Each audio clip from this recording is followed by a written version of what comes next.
देखिए, मायावती जी किसी भी कीमत पर बसपा की कमान को छोड़ना नहीं चाहती। मायावती जी कतई डेमोक्रेट नहीं है। मायावती जी हमेशा से ऑटोक्रेसी में विश्वास रखती है। सोशल मीडिया पर एक बात और आ रही है कि आकाश आनंद इस बीच में कांग्रेस के टच में थे। अगर मान्यवर कांशी राम ने उनको अपना उत्तराधिकारी स्थापित न किया होता तो क्या बहन जी जो है बसपा की कमान संभाल सकती थी? मुझे तो नहीं लगता कि जो है बसपा की कमान उनको मिलती। उस समय जितने एक्टिविस्ट बसपा में सक्रिय थे, अब तक का इतिहास है कि बहन जी ने किसको कब क्यों निकाला, ये बहन जी के अलावा जल्दी कोई जानता नहीं। आकाश आनंद बसपा में अब नहीं है, उनको पार्टी से बाहर का रास्ता दिखा दिया गया। पद ही से नहीं हटाया गया, पद से हटाने के एक दिन बाद बहन जी ने उनको बाहर का रास्ता दिखा दिया। आकाश आनंद को जब 2023 में पहली बार मायावती जी ने अपना उत्तराधिकारी घोषित किया था तो उन्होंने पार्टी में क्या कैडर को विश्वास में लिया था?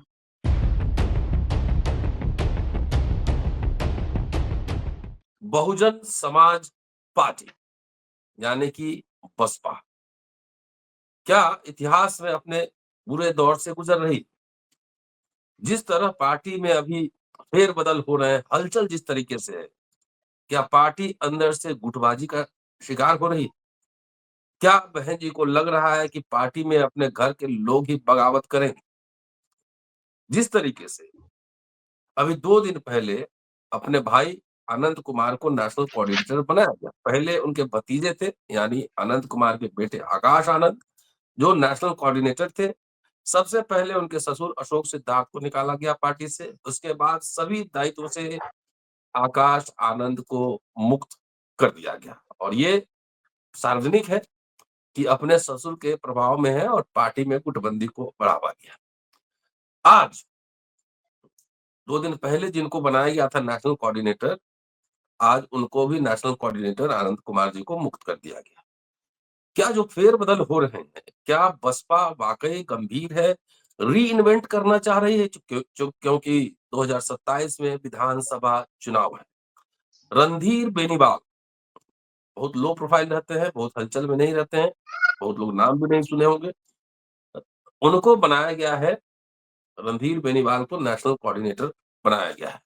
यक्ष प्रश्न यही है कि क्या वाकई अब बहन जी जैसा कि उन्होंने घोषणा किया कि किसी उत्तराधिकारी की घोषणा नहीं करेंगे। क्या परिवारवाद, पारिवारिक कलह जो कि पार्टी में भी दिख रहा है, मतभेद, उससे बाहर निकलने की कोशिश कर रही हैं? क्या बसपा को फिर एक मिशन की, एक मूवमेंट की पार्टी बनाना चाह रही हैं? क्या रीइन्वेंट कर रही हैं? 27 में चुनाव है और 29 में लोकसभा चुनाव भी होना है। दोस्तों, मैं तल्लाल बोल रहा हूँ और आप देख रहे हैं अम्बेडकरनामा। चर्चा इसी विषय पे होगी। वरिष्ठ पत्रकार, संपादक, एडवोकेट जेपी सिंह साहब मौजूद हैं इस एपिसोड में। उनसे समझेंगे कि आखिर कौन है रणधीर बेनीवाल और क्यों उनको हटाया गया। और दूसरा एक यूनिवर्सिटी वाले की नाम की भी चर्चा आ रही है। आकाश आनंद ने जैसा कि कहा है कि सब यूनिवर्सिटी वाले के इशारे पर हो रहा है, ये हमने सुना है, कहीं पढ़ा है, कहीं सुना भी। तो आखिर यूनिवर्सिटी वाला ये कौन है, ये भी समझने की कोशिश करेंगे। स्वागत है सर जी। देखिए सर, इतना उथल पुथल बसपा में मचा हुआ है जी और मैं समझता हूं कि अम्बेडकरनामा का बहुत बड़ा दर्शक वर्ग, श्रोता वर्ग ऐसा भी है जो कहीं ना कहीं दिल और दिमाग से बसपा से जुड़ा हुआ है, अगर वो दलित और ओबीसी वर्ग का है तो। लेकिन आप बताइए, आकाश आनंद को जब 2023 में पहली बार मायावती जी ने अपना उत्तराधिकारी घोषित किया था तो उन्होंने पार्टी में क्या कैडर को विश्वास में लिया था? यह एक तरफा घोषणा हुई थी और 4-5 महीने के बाद लोकसभा चुनाव के दौरान आकाश आनंद को बाहर का रास्ता 2024 में दिखा दिया गया।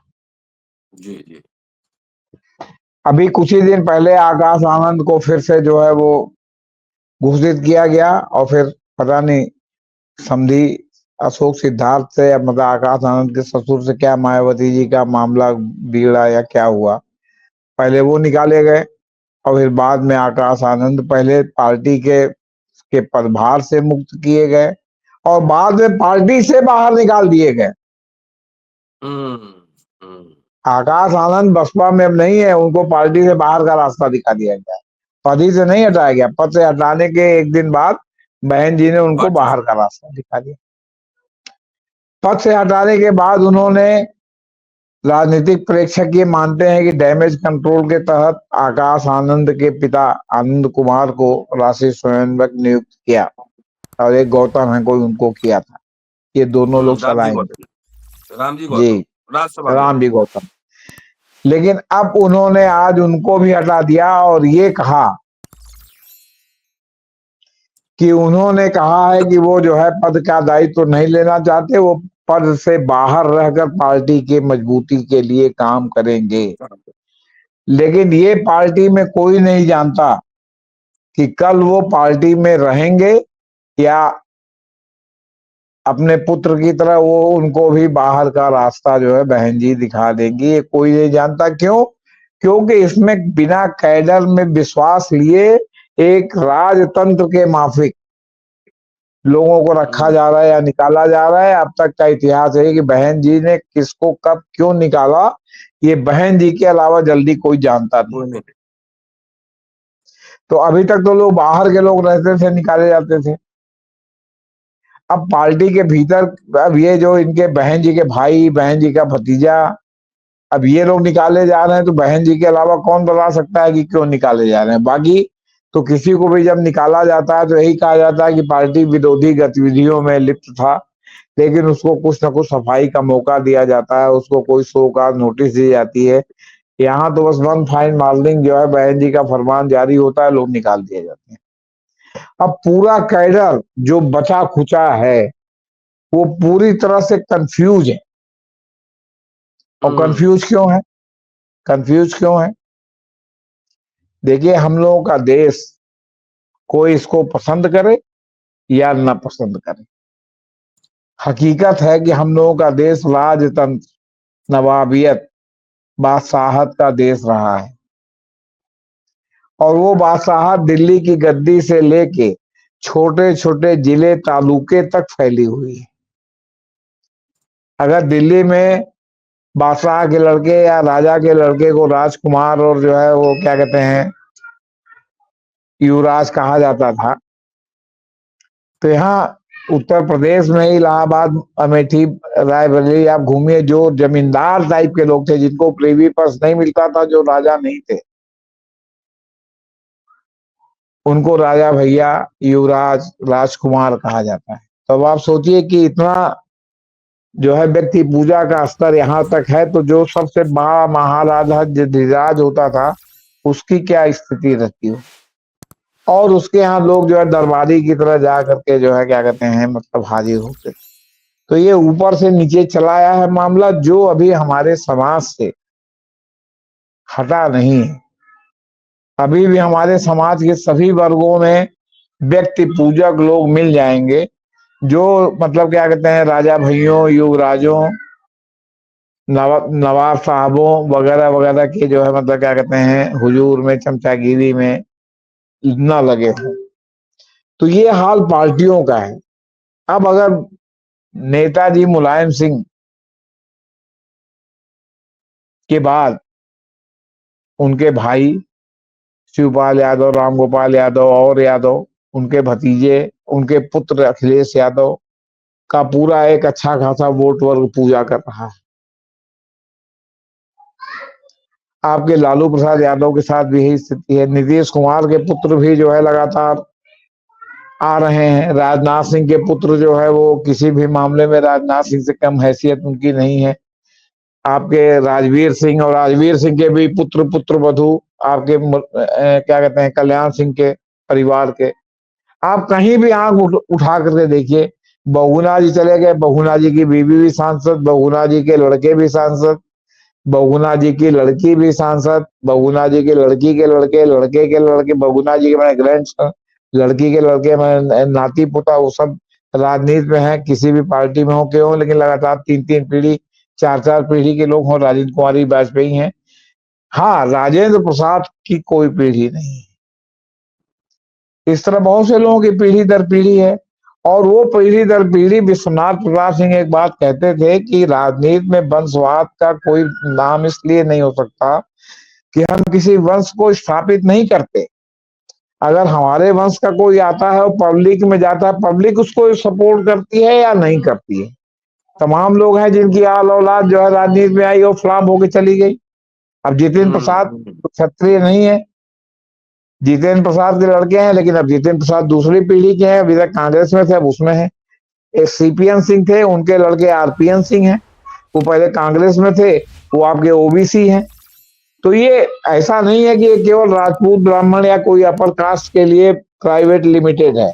ये चारों तरफ फैला हुआ है।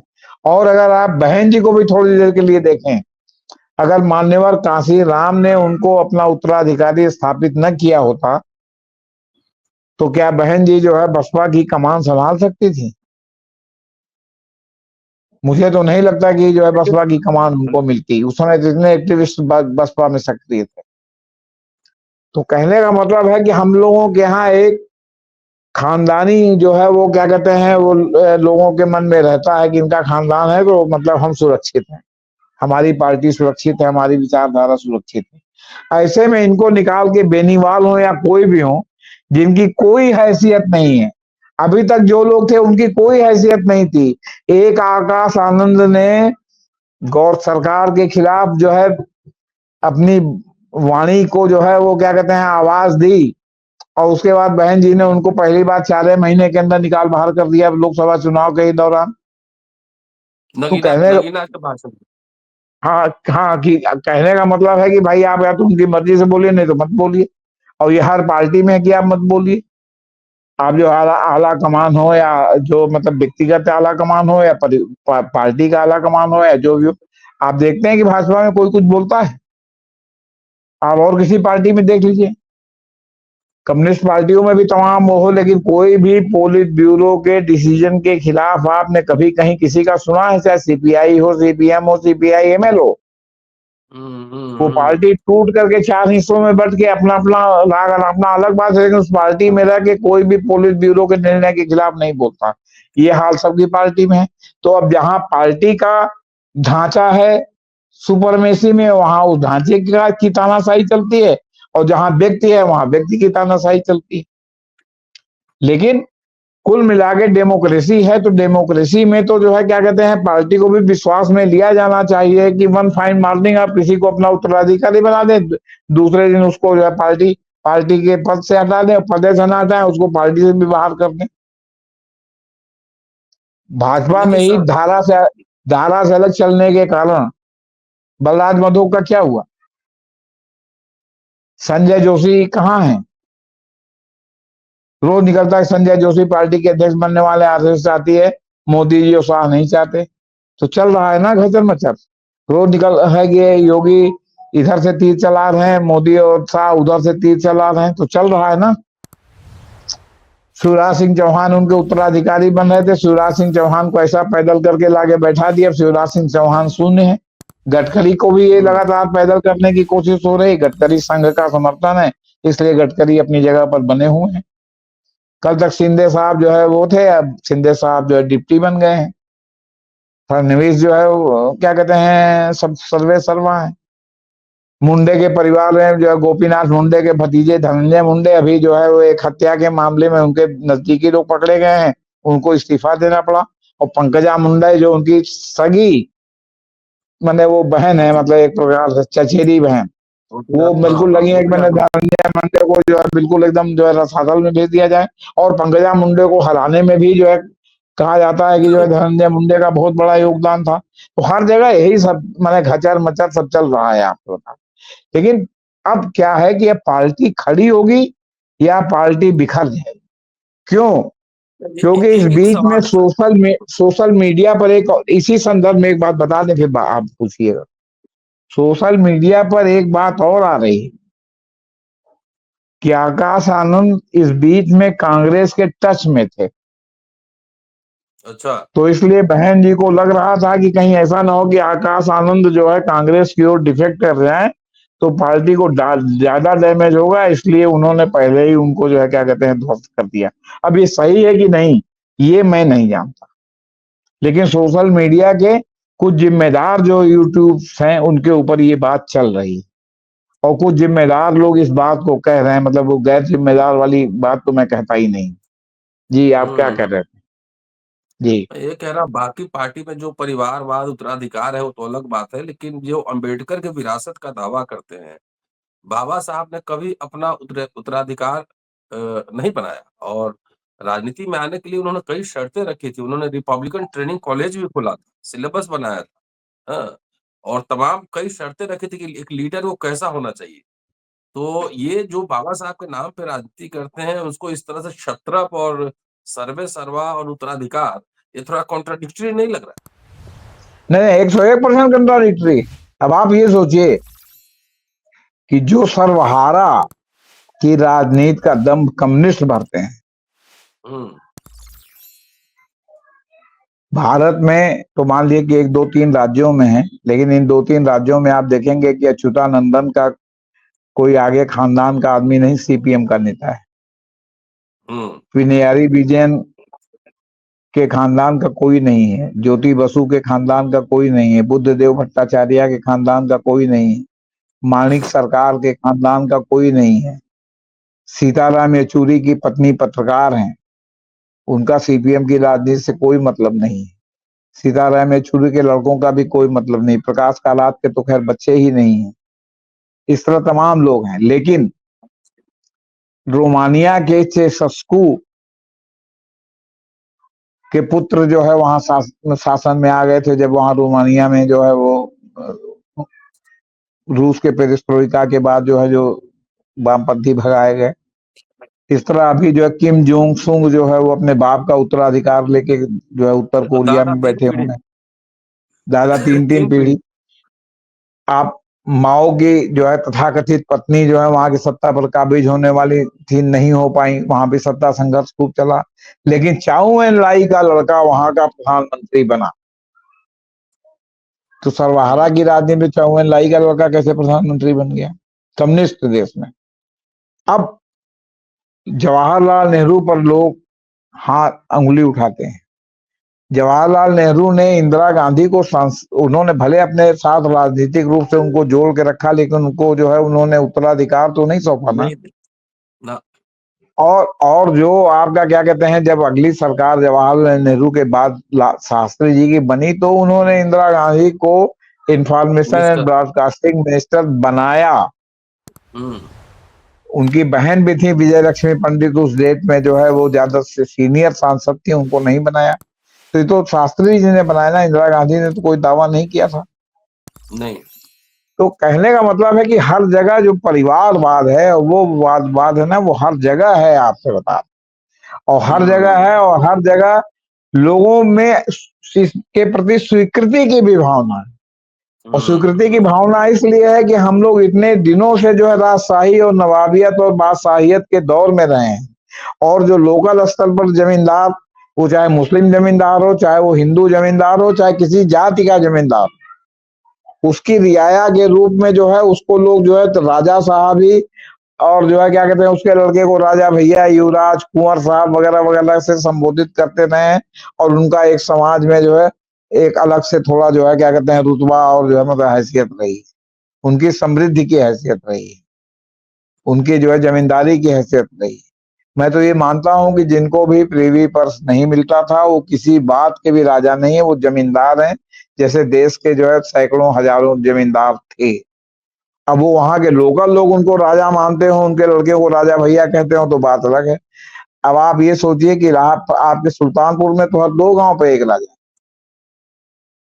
एक राजा साहब तो वहां अपना जमीन जायदाद बेच करके कोऑपरेटिव बैंक में चपरासी हो गए थे, और जो है वो चाय पिलाया करते थे।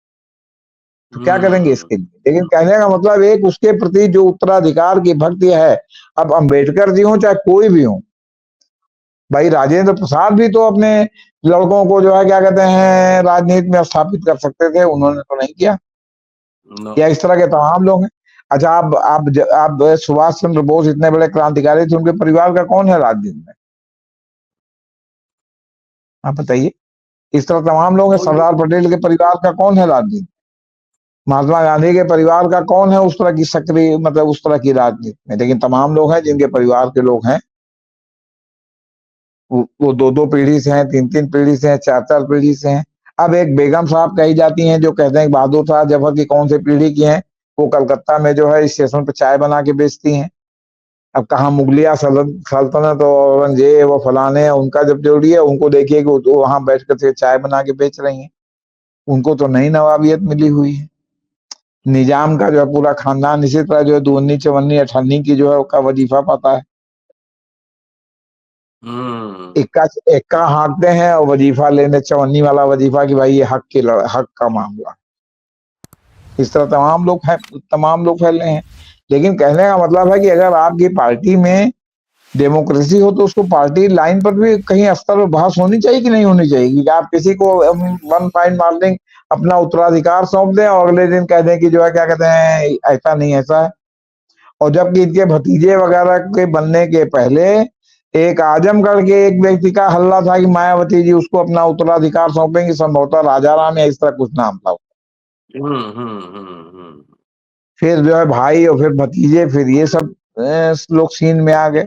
फिर उनका गांव जिसको कोई नहीं नाम जानता था वो सीन में आ गया।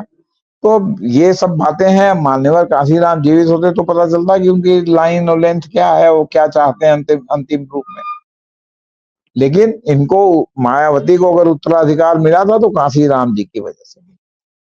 जी। तो ये एक विश्वविद्यालय वाले का नाम आ रहा है मीडिया में, कौन है विश्वविद्यालय वाला वहां जिसके अब इशारों वो पे कहा जा रहा है कि सब? विश्वविद्यालय में तो आपके सबसे ज्यादा सक्रिय रविकांत जी हैं।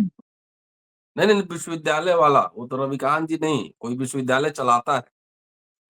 तो हम नहीं जानते सर। अच्छा अच्छा, तो ये अच्छा, एक फाइनल, क्या वाकई मायावती जी री इन्वेंट करने की कोशिश कर रही हैं कि इस पार्टी के अंदर वर्चस्व, सत्ता, फूट, कला, इसका खेल? देखिए, मायावती जी किसी भी कीमत पर भाजपा की कमान, वो बसपा की कमान को छोड़ना नहीं चाहती। हम्म मायावती जी कतई डेमोक्रेट नहीं है। हम्म मायावती जी हमेशा से ऑटोक्रेसी में विश्वास रखती है। और मायावती जी की चाहे सरकार हो चाहे जो भी हो, मायावती जी ने जो कह दिया वो उनकी विम्स पे सरकार चलती। उन्होंने जो कह दिया उससे न दाहिने न उससे बाएं।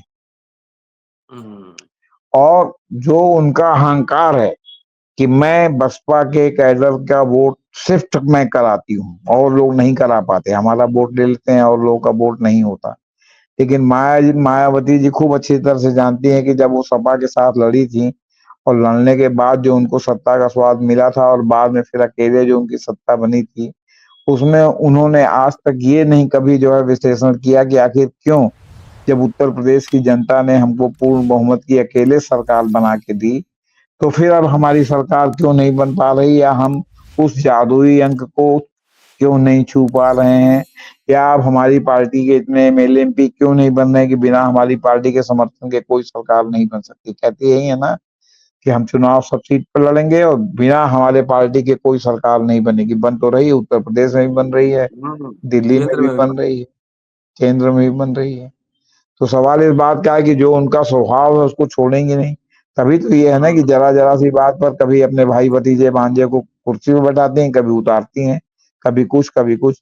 अभी तो आनंद कुमार जी को आज हटाया उन्होंने, कल देखिए आनंद कुमार रहते हैं। और जो राष्ट्रीय स्वयंसेवक वगैरह बनाए गए हैं वो सब कागज में पद को सुशोभित करते हैं। पूर्णा भी बने तो कोई फर्क नहीं पड़ता क्योंकि उनके पास कोई अधिकार नहीं।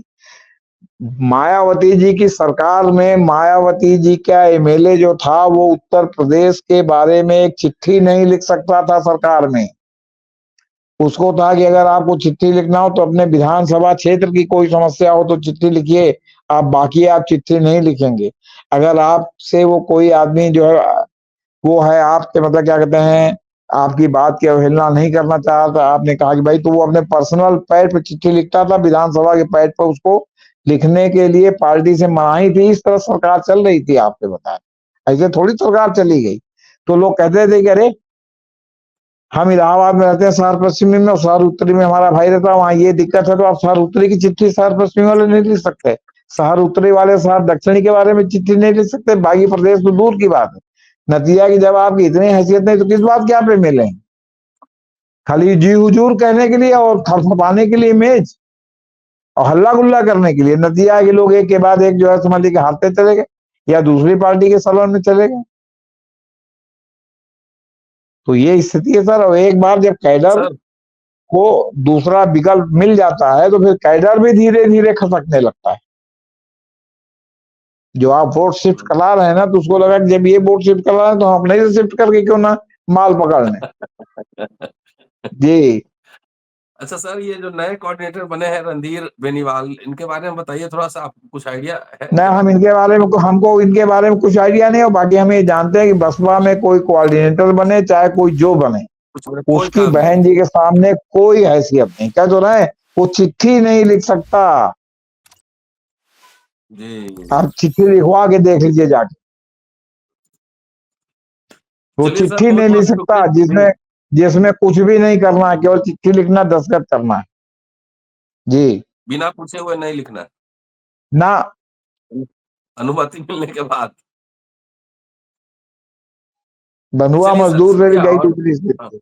जी 2027 में चुनाव है और बड़ा एक सनसनीखेज मामला है। क्या वाकई आकाश कांग्रेस के संपर्क में थे? और अगर होंगे तो बात कहीं न कहीं खुल ही जाती है किसी न किसी संपर्क के द्वारा। तो देखते हैं आखिर बसपा अपने आप को रीइन्वेंट कर पाती है या नहीं कर पाती है। शुक्रिया, देखते रहिए Ambedkar Nawaz. Thank you sir.